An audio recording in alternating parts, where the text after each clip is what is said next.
Assalamualaikum warahmatullahi wabarakatuh. Perkenalkan, nama saya Resauli Amanda dengan NRP 1524128. Di video kali ini, aku bakal menjelaskan diagram ERD dari aplikasi Parallelgram yang saya buat.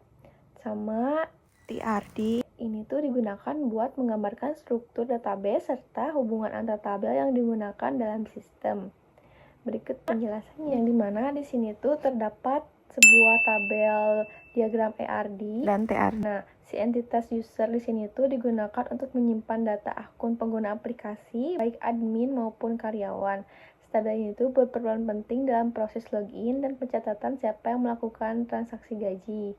Jadi fungsi utama di sini itu buat login ke sistem, menentukan role admin atau karyawan, terus dicatat pada transaksi gaji. Nah, di si user ini tuh pasti setiap user akan memiliki transaksi gaji. Tetapi jika transaksi gaji tidak punya user, maka gaji tidak akan ada gitu. Selanjutnya di situ ada identitas karyawan. Ini tuh merupakan data utama karyawan seperti identitas dan informasi pribadi. Nah, tabel ini tuh menjadi pusat relasi karena hubungan dengan tabel absensi, cuti, golongan, dan transaksi gaji. Jadi si relasinya itu satu karyawan dapat memiliki banyak absensi, satu karyawan dapat mengajukan banyak cuti, satu karyawan memiliki satu golongan, satu karyawan dapat memiliki banyak transaksi, kayak gitu. Nah, tapi dengan sebaliknya, kalau misalkan itu tidak ada, jadi karyawan juga tidak ada gitu. Selanjutnya ke entitas golongan, yang dimana entitas ini tuh buat menyimpan data jabatan atau posisi karyawan yang berpengaruh pada perhitungan gaji seperti tarif per jam. Nah, si relasi ini tuh satu golongan dapat dimiliki oleh banyak karyawan dan golongan juga digunakan dalam transaksi gaji gitu.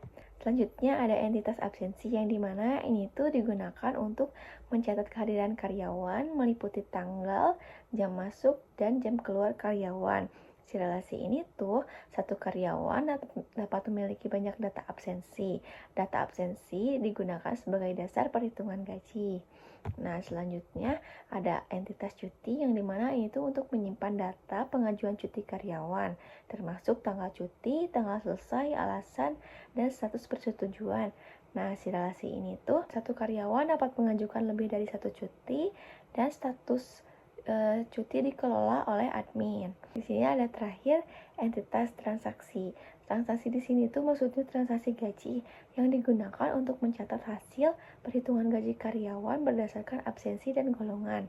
Nah, relasi yang terhubung di sini tuh yaitu terhubung ke karyawan, ke golongan, dan terhubung ke user sebagai pencatat transaksi.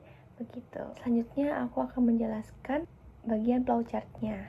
Nah, yang dimana flowchart pertama di sini tuh sebagai proses masuk aplikasi. Jadi, ketika memulai kita akan diarahkan login ke database terlebih dahulu, lalu kita akan login sebagai admin terlebih dahulu. Nah, ketika sudah berhasil login, nanti logikanya akan ada muncul pertanyaan, apakah si loginnya itu sudah terdaftar atau belum. Kalau misalkan belum, kita register dulu. Kalau misalkan udah, kita langsung masukkan username dan passwordnya. Lalu nanti ketika si username dan passwordnya valid, di sini tuh akan muncul login berhasil. Lalu masuk ke dashboard dan selesai. Nah, ketika si login gagal, maka ulangi dan login lagi. Nah, selanjutnya ada flowchart kedua, yang dimana di sini tuh sebagai proses mengelola data golongan. Nah, di sini tuh ketika kita memulai, kita tuh kan masuk ke form golongan dulu. Nah, di form golongan ini tuh karena kita sebagai admin, jadi kita bisa menambah golongan, edit golongan, dan hapus golongan. Nah, gitu. Selanjutnya, setelah itu ada flowchart ketiga, yang dimana di situ untuk mengelola data karyawan. Nah, data karyawan di sini tuh kayak tadi fungsinya, kita sebagai admin bisa men-create, mengedit, mendelete kayak gitu. Nah, tetapi di sini tuh ketika sudah masuk form karyawannya, kita bakal ada logikanya juga. Jika si golongannya tersedia, maka kita bisa tambahkan karyawan. Nah, jika belum tersedia, bisa tambah karyawan. Terus kita bisa edit karyawan sama hapus juga. Lalu selesai, lalu lanjut ke flowchart keempat, yang dimana untuk mengelola data absensi.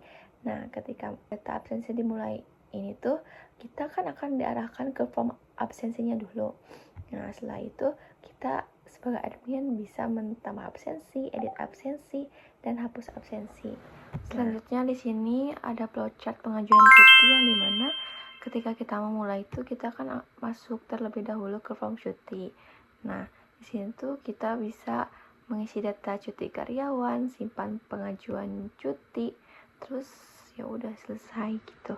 Nah, selanjutnya yang terakhir di sini ada flowchart pengelola transaksi gaji yang dimana ketika memulai kita akan diarahkan masuk form transaksi gaji yang dimana di sini tuh kita sebagai karyawan yang dimana kita tuh sebagai admin bisa ambil data absensi dan golongan lalu hitung total gaji dan selesai. Oke, sekian penjelasan dari saya. Mohon maaf apabila ada kesalahan. Wassalamualaikum warahmatullahi wabarakatuh.